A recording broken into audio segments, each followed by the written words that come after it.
नमस्कार दोस्तों, एक और बारी फिर से आप सभी का तमाशा भवन चैनल पे स्वागत है। आज हम टॉप 70 क्वेश्चंस जो हैं वो प्रैक्टिस करने वाले हैं और ये वीडियो जो है वो उन सभी के लिए इम्पॉर्टेंट है और हेल्पफुल है जो म्यूज़िक से रिलेटेड किसी भी एग्जामिनेशन की तैयारी कर रहे हैं। तो चलिए शुरू करते हैं। पहला क्वेश्चन है, बिलावल अंग का पूर्वांग में मुख्य स्वर समुदाय क्या है? तो ये क्वेश्चन जो आ रखा है वो रागांग से आया हुआ है और इसमें बिलावल का जो अंग है वो पूछा गया है और वो भी पूर्वांग में। पूर्वांग और उत्तरांग के बारे में आपको पता ही होगा कि वो क्या है। तो चलिए देखते हैं। पूर्वांग मतलब सा से लेके पा तक, ठीक है, वो पूर्वांग है। कुछ लोग सा से माँ भी पूर्वांग मानते हैं और कुछ सा से पा भी मानते हैं, तो दोनों ही वैलिड है। तो चलिए देखते हैं इसका आंसर क्या होगा। देखिए प ध प तो ये बिल्कुल नहीं होगा, ये थोड़ा उत्तरांग की तरफ जा रहा है, तो आप इसको बिल्कुल ही हटा दीजिए। नेक्स्ट है ग ग रे सा, ये भी नहीं है। आपने अगर पढ़ा है रागांग तो ग रे ग प म ग जो है ये बिलावल अंग के पूर्वांग में इस स्वर समुदाय का जो है वो प्रयोग होता है, तो ये जो है सही आंसर है। नेक्स्ट क्वेश्चन लिखा है, गायन लिखने के लिए सर्वप्रथम किस वर्णमाला का जो है वो प्रयोग किया जाता है? तो ये जो दोनों ऑप्शन है ये दोनों ही सही हैं, तो इसका राइट आंसर है डी। आइसोनिक वर्णमाला का भी यूज़ होता है और फोनेटिक्स वर्णमाला का भी जो है वो यूज़ होता है। गोमड़ी मेला कहाँ लगता है? तो चलिए देखते हैं। अब देखिए गोमड़ी मेला जो है वो थोड़ा फोक म्यूज़िक से रिलेटेड हो गया है और ये मेला जो है वो लगता है हनुमानगढ़ में। नेक्स्ट है, तबले में गूंज प्रयोग करने के लिए क्या प्रयोग किया जाता है? तो देखिए इसमें तबले से रिलेटेड क्वेश्चन आया है और तबले की भी जो बनावट है उससे ये क्वेश्चन पूछा गया है। अगर आप ध्यान से देखेंगे तो इसका जो राइट आंसर है वो स्याही है, क्योंकि स्याही का ही जो प्रयोग है वो तबले में गूंज उत्पन्न करने के लिए होता है। नेक्स्ट क्वेश्चन है, निम्नलिखित में से कौन सी सीधी लयकारी का उदाहरण है? सीधी लयकारी क्या है? जैसे दुगुन है, चौगुन है, आठ गुण है, ये सारी हमारी सीधी लयकारी है। और वैसे आड़ लयकारी आपको पता होगा, डेढ़ गुण होता है, सवा गुण होता है। तो चलिए ऑप्शन देखते हैं। दुगुन तो ये तो बिल्कुल होगा, चौगुन भी होगा। अब देखिए ये सारे ही ऑप्शन जो है वो सही हैं, क्योंकि ये सभी जो है सीधी लयकारी के उदाहरण हैं। पूछा गया है, निम्नलिखित में से किस राग में मध्यम का प्रयोग जो है वो नहीं होता है? तो चलिए देखते हैं। पूर्य कल्याण में बिल्कुल होता है, गुणकली के अंदर भी जो है मध्यम का प्रयोग होता है। देखिए अगर आपने रागों के बारे में अच्छे से नहीं पढ़ा है तो ये क्वेश्चन जो है आप शायद इन सब का जवाब ना दे पाएँ, तो इसीलिए प्लीज़ रागों को हल्के में मत लीजिए, उसको अच्छे से पढ़िए। और देखिए राग में ऐसा भी नहीं है कि आप सिर्फ रट लें, है ना, राग का जो चलन है वो भी आपको बिल्कुल पता होना चाहिए। तो देखिए गुणकली में भी होता है, कलावती के अंदर म का प्रयोग नहीं होता है, तो हमारा राइट आंसर है कलावती। नेक्स्ट क्वेश्चन देखते हैं। ये देखिए हमें मैच द फॉलोइंग करना है और घराने के जो संस्थापक हैं उनके बारे में बात की गई है। ये घराना जो है वो तबले से रिलेटेड है, तो चलिए देखते हैं। आपने मेरा अगर तबला वाला जो घराना का वीडियो मैंने बनाया है अगर वो देखा है तो आप इसका आंसर बहुत आसानी से दे पाएंगे। दिल्ली घराना के जो संस्थापक थे वो सिद्दार खान जी थे, ठीक है। पंजाब घराना के थे फ़कीर बख्श खान जी, अजराड़ा घराना के थे कल्लू खान जी और लखनऊ घराना के थे मोदू खान जी। तो ए का जो है 3 है, तो चलिए 3 ढूंढते हैं, यहाँ पे ही है, तो ये जो है हमारा राइट आंसर है। नेक्स्ट देखते हैं, ये भी मैच द फॉलोइंग है। तो ये सारे जो टर्म्स हैं ना, ये सारे हमारे ताल से रिलेटेड टर्म्स हैं, ठीक है। अगर आपने इनके बारे में नहीं पढ़ा है तो प्लीज़ पढ़िए, क्योंकि ताल का सेक्शन जो है वो भी बहुत इंपॉर्टेंट है, वहाँ से भी जो है वो क्वेश्चंस जो हैं बन जाते हैं। जैसे यहाँ पे लिखा है कि पखावज की अगर वस्तु है तो वो देखिए परन से रिलेटेड है, तो डी का आंसर तो है 4। और देखिए जो एक विशेष प्रकार की बंदिश की जहाँ बात हो रही है वो गति है, तो बी का भी जो है वो 2 आंसर है, ठीक है। तो बी का 2 किधर है? बी का 2 इधर है, ओके, और इधर भी है और इधर भी है। और चलिए डी का 4 देखते हैं, यहाँ है, तो यस सी जो है वो सही आंसर है। जो स्वतंत्र वादन का जो प्रकार है जो कि खुला भी बजाया जाता है और बंद भी बजाया जाता है वो ऑब्वियसली रेला ही है। वहीं किसी नियमित एवं सुनिश्चित बंद बोल समूह की जो रचना है जिसका विस्तार करना होता है वो क्या होता है? कायदा होता है। नेक्स्ट देखिए इधर पूछा गया है, इसको भी मैच द फॉलोइंग है। तो आपने अगर मेरा वेस्टर्न वाला वीडियो देखा है तो उसमें मैंने बहुत डिटेल में ये चीज़ें बता रखी हैं। तो ये जो है मींड है, तो चलिए 2 का 1 देखते हैं कहाँ पे है, मतलब बी का जो है 1 यहाँ पे है। तो ये जो है हमारा कहीं ना कहीं राइट आंसर है। ये जो होता है ये विभाग की मात्रा 3 या 3 से अधिक, ठीक है। और हमारा टी आर जो है वो एक तरीके से कंपन द्वारा स्वरों को बजाना, और डी जो है ये टर्म जो है ये कंठ स्वर के लिए यूज़ होती है वेस्टर्न म्यूज़िक में। नेक्स्ट क्वेश्चन है कितने स्वर तीव्र हैं। तो देखिए तीव्र स्वर तो सिर्फ एक है जो कि माँ है, तो इसका राइट आंसर क्या है, बी। मध्यम ग्राम की कितनी जातियां हैं। तो आपको पता होगा मध्यम ग्राम की जो हैं वो 11 जातियां हैं, और षडज ग्राम की कितनी है वो आप मुझे कमेंट सेक्शन में लिख के बताइए। नेक्स्ट क्वेश्चन लिखा है, चलिए ये भी मैच द फॉलोइंग है, और ये वेस्टर्न से ही रिलेटेड क्वेश्चन आया है, वेस्टर्न नोटेशन सिस्टम से आया हुआ है। तो देखिए वेस्टर्न के अंदर फ्लैट जो है वो एक तरीके से हमारा कोमल स्वर के लिए यूज़ होता है, और शार्प जो है वो तीव्र के लिए होता है। तो फ्लैट का जो साइन है वो यही है, ठीक है। शार्प का साइन है ये। देखिए इधर जो ऑप्शंस है ना वो गलत दिए हैं, तो इतना ही ठीक है, ऑप्शन गलत है तो हम इसको सॉल्व नहीं कर पाएंगे। तो अब हम आगे चलते हैं। अभी देखिए फिर से क्वेश्चन आया है राग से। अगर आपको रागों के बारे में नहीं पता है तो शायद आप कहीं ना कहीं इस क्वेश्चन को फिर से सॉल्व नहीं कर पाएंगे। ये जो फ्रेज है ना ये बिल्कुल जयजयवंती है, क्योंकि जहाँ पे भी है सा ध रे, तो वो हमारा जयजयवंती हो जाएगा, ठीक है। तो डी का अगर हम 1 देखेंगे तो देखिए हर जगह दे रखा है, ठीक है। अभी नेक्स्ट कुछ और देखते हैं जो हमें समझ में आ जाए। अगर आपको पता है मारवा राग जो है ना उसके अंदर प लगता ही नहीं है, ठीक है। तो देखिए ये जो फ्रेज़ है ना ये मारवा हो जाएगा। तो सी का देखिए 2 किधर है, सी का 2 जो है वो एक ही जगह पे है। तो राइट आंसर हमारा क्या है, बी। ग म घ सा, जोग अंग क्या है, ग म घ सा नी प म ग म प ग सा नी सा, ये जोग अंग हो जाएगा। देखिए याद करने वाली तो कोई चीज़ है नहीं इसमें, ये समझने वाली चीज़ है, और जितना आपका रियाज है रागों को लेके तभी आप इन क्वेश्चंस को जो है वो सॉल्व कर पाएंगे। नेक्स्ट क्वेश्चन है ध्रुपद का आविष्कारक किसे माना गया है। तो देखिए ध्रुपद का आविष्कारक जो है वो राजा मान सिंह तोमर जी को माना गया है।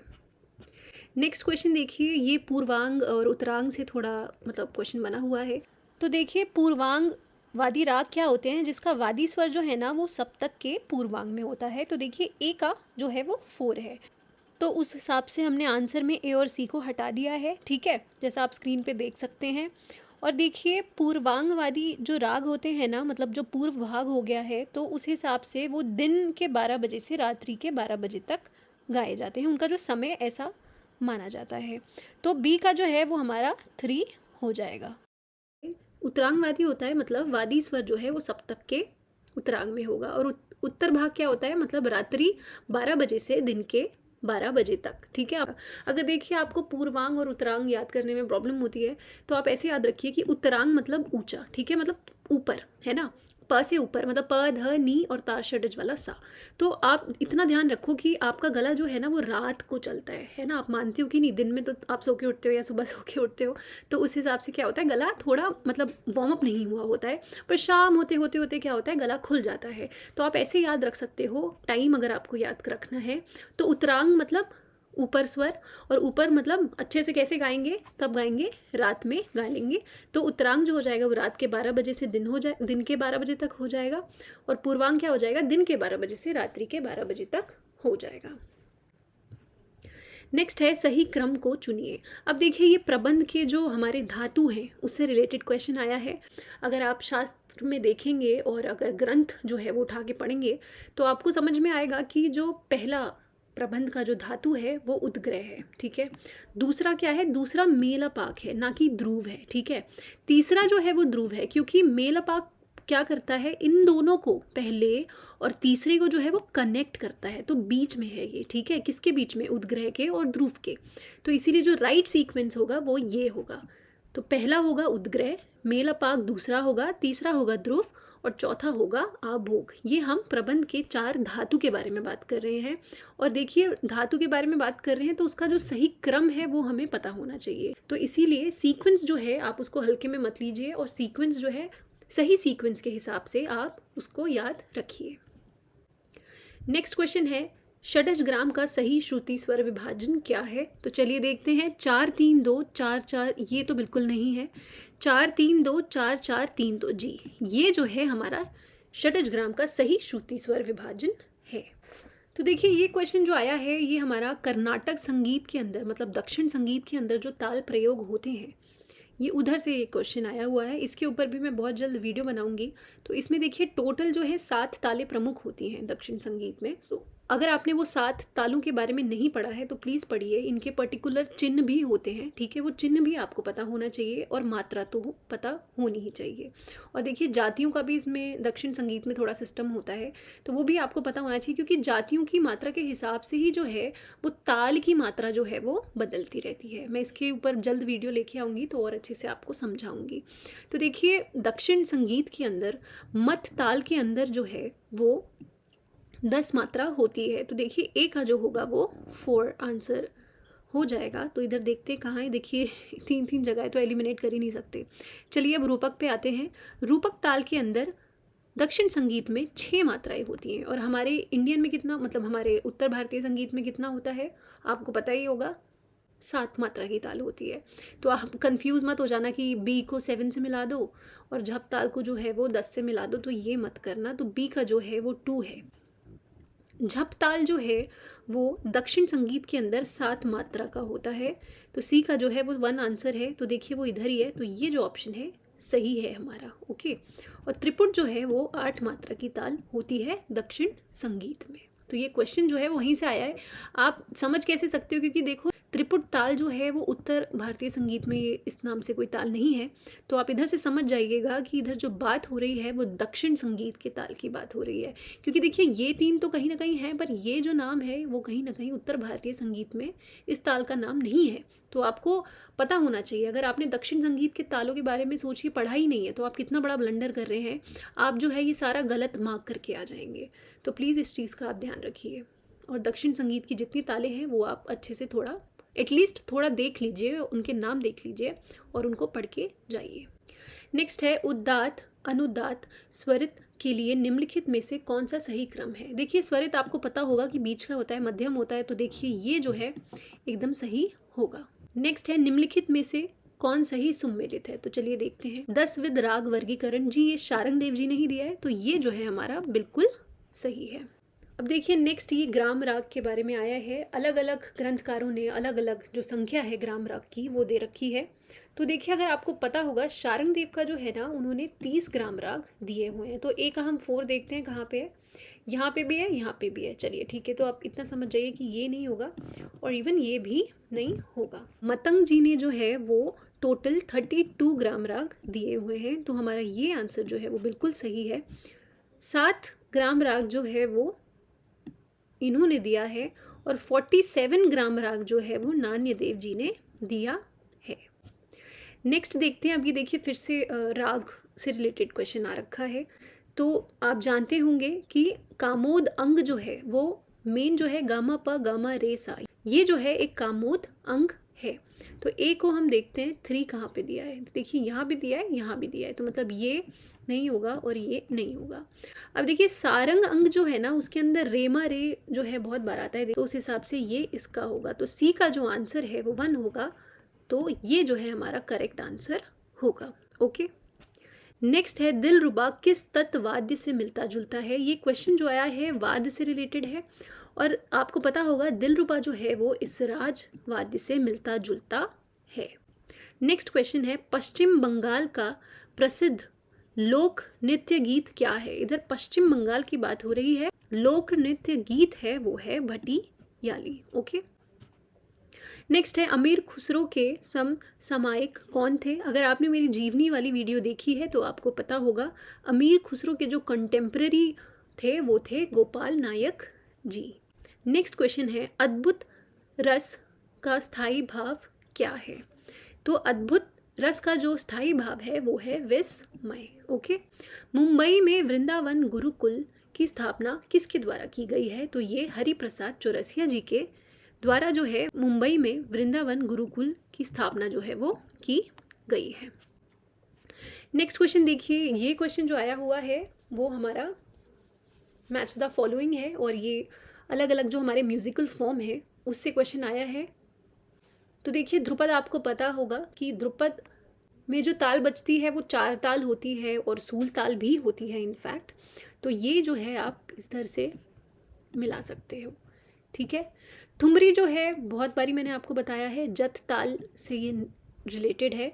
मसीद खानी गत मतलब विलंबित। तो चलिए अभी देख लेते हैं सी का हमारा 4 कहाँ है, वो एक ही जगह पे है। तो ये हमारा जो है वो राइट आंसर है। दादरा जो है वो ऑब्वियसली झप ताल में गाई जाती है।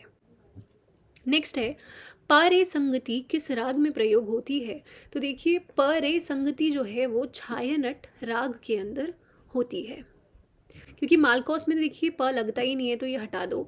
और कामोद के अंदर भी आप देखोगे रे पा की संगति है, प रे की नहीं है। तो ये आपको थोड़ा याद रखना है। निम्नलिखित में से संकीर्ण राग कौन सा है? देखिए, संकीर्ण राग वो होते हैं जिसमें 2 से ज़्यादा रागों की जो है छाया होती है।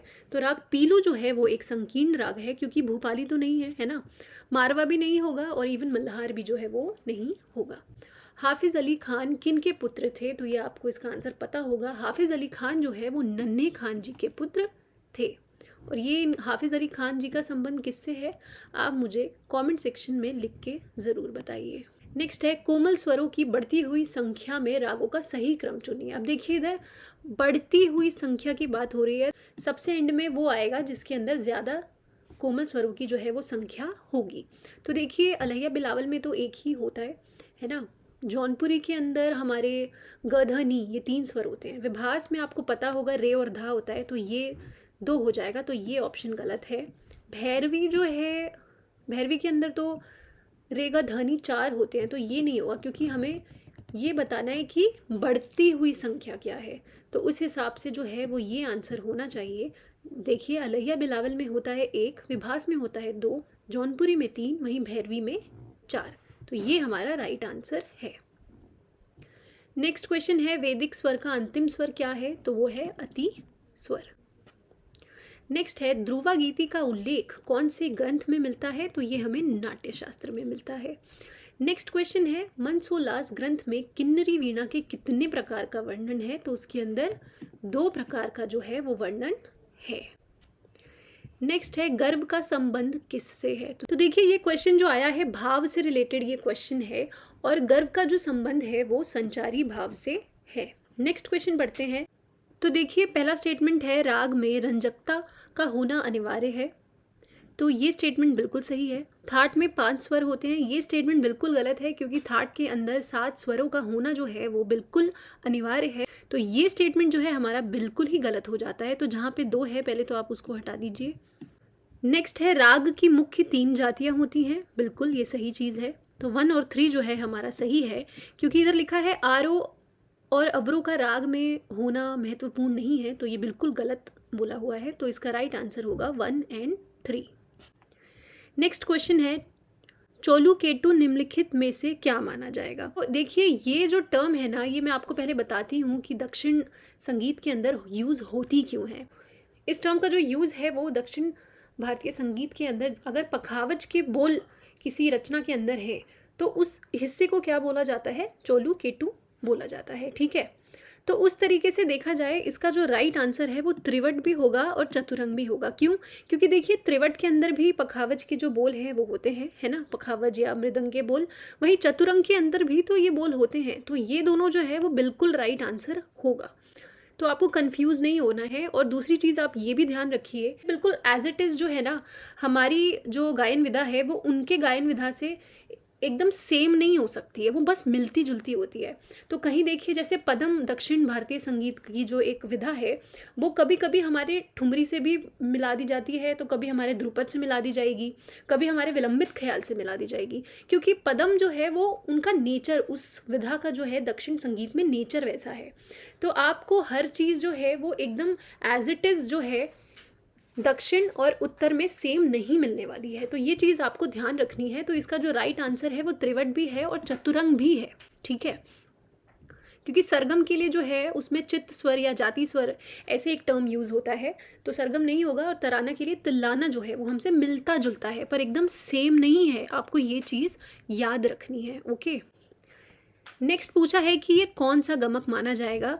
तो देखिए सा ग सा म सा पा, इसमें हम एक एक स्वर को लांग रहे हैं, मतलब छोड़ रहे हैं, तो ऐसा जो गमक होता है उसको ढालू बोला जाता है। नेक्स्ट क्वेश्चन है उस्ताद मसीद खान का संबंध किस घराने से है। तो इनका संबंध जो है वो सेनिया घराने से है। अब नेक्स्ट क्वेश्चन पूछा गया है राग मारवा का वादी स्वर क्या है।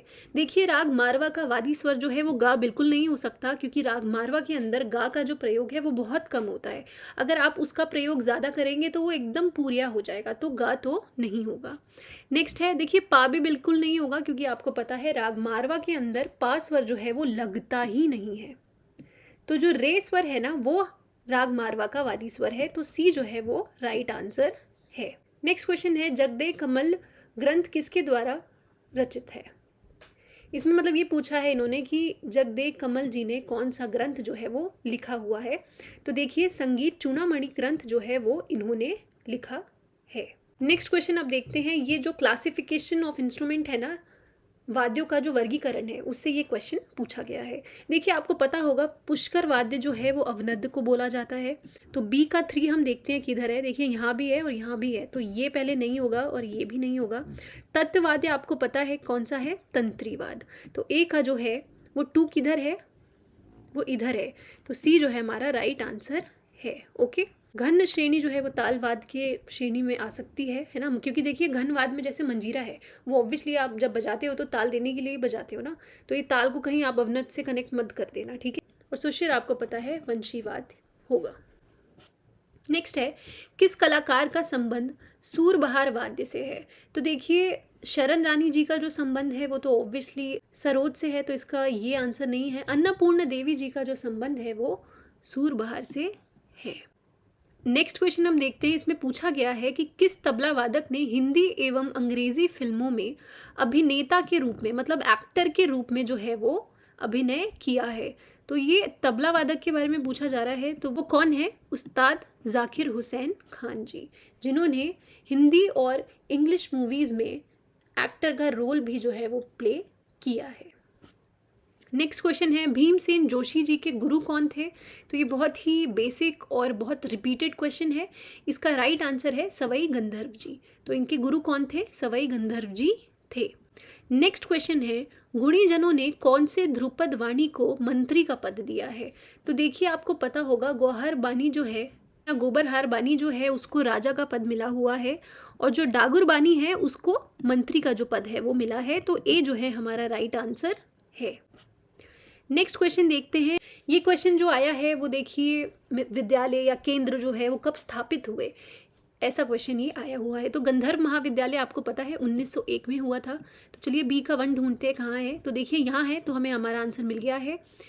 ये जो केंद्र है ये 2007 में स्थापित हुआ, गंधर्व महाविद्यालय 1901 में।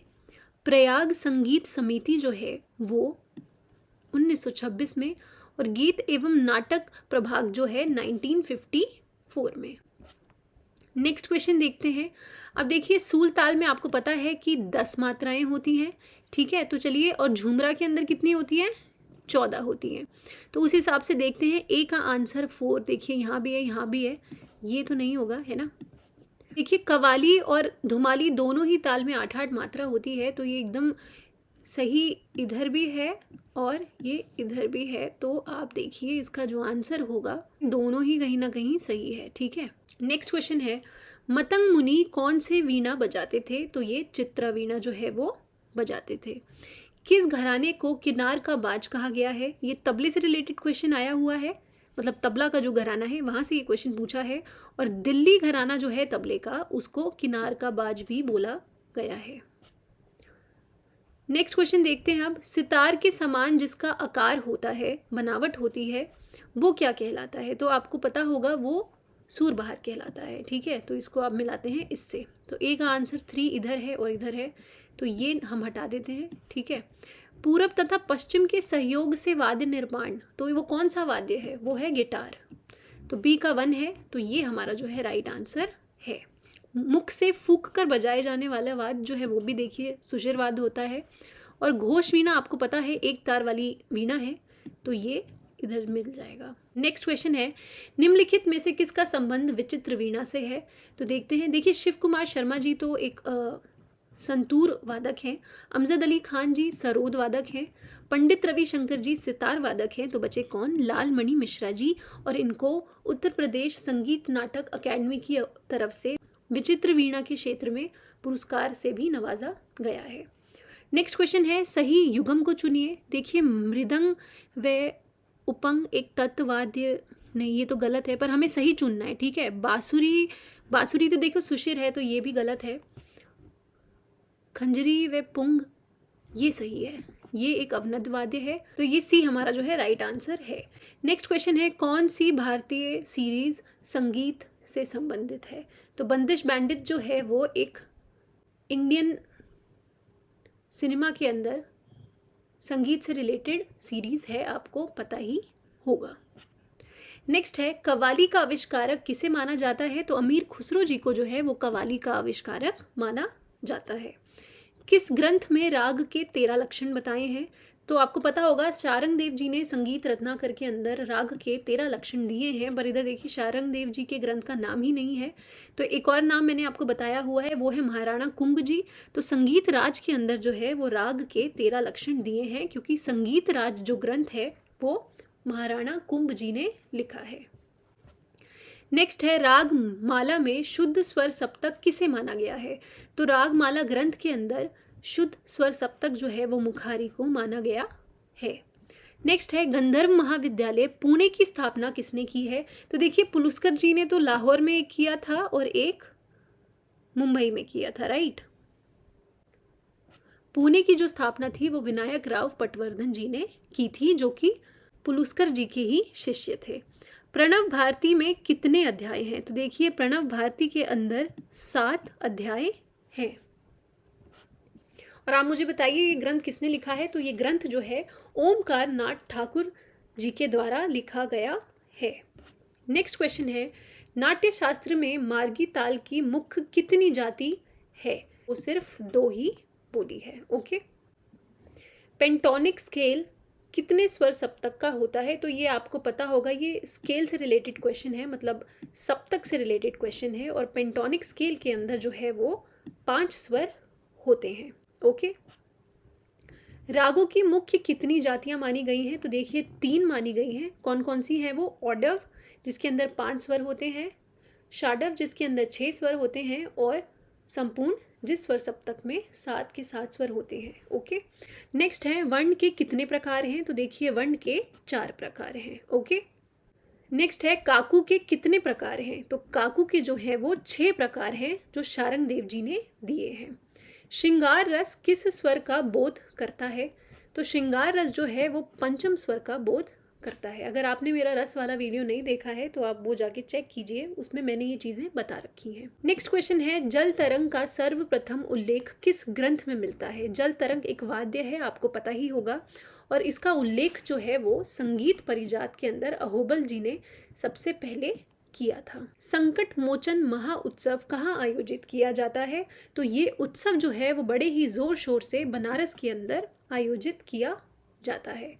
पुलुस्कर जी ने खाली के लिए कौन से चिन्ह का प्रयोग किया गया है? देखिए नोटेशन सिस्टम से ये क्वेश्चन आया है, और इसका जो राइट आंसर है, इधर पुलुस्कर जी के बारे में पूछा जा रहा है तो इसका राइट आंसर है ये। वहीं अगर भातखंडे होता तो ऑब्वियसली उसका आंसर क्या होता? ये है ना, ये होता। तो ऐसे ही आपको नोटेशन सिस्टम जो है वो अच्छे से याद होने चाहिए, चाहे फिर वो वेस्टर्न हो, ठीक है, पुलुस्कर जी का हो, या भातखंडे जी का हो, या फिर कर्नाटक जो संगीत की जो स्वरलिपि पद्धति है वो भी आपको पता होनी चाहिए। So that's it for the video. Thank you so much for watching my video. अगर आपको मेरा कंटेंट अच्छा लग रहा है तो प्लीज़ आप मेरे चैनल को सब्सक्राइब कीजिए, वीडियो को लाइक कीजिए, और ज़्यादा से ज़्यादा इस वीडियो को शेयर कीजिए। और अगर आप मेरे चैनल पे पहले से जुड़े हुए हैं तो प्लीज़ नोटिफिकेशन बेल आइकॉन जो है उसको ऑन रखिए, ताकि आप कोई भी वीडियोज़ जो है वो मिस ना करें।